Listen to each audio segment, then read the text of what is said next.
அப்பா, மகனே, சீமான், நல்லா இருக்கிறியாப்பா? நீ எந்த கவலையும் படப்படாது.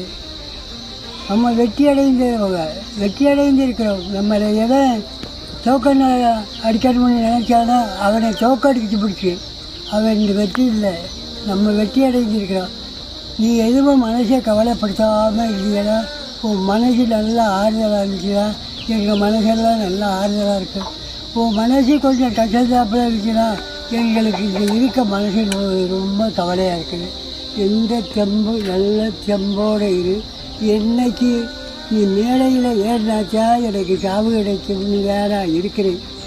சீமான் எப்போ போய் சட்டசபையில் ஏறுவா அப்படிங்கிற ஒரே இடத்தில் இருக்கிறேன். நமக்கு அந்த வெற்றி கிடைச்சி அதனால நீ எந்த கவலையும் படக்கூடாது. நாங்கள் எல்லோரும் காலடியை விசிட்டாக இருக்கிறோம். நீ அதனால் எந்த கவலையும் இல்லாமல் ஆரோக்கியமாக இரு.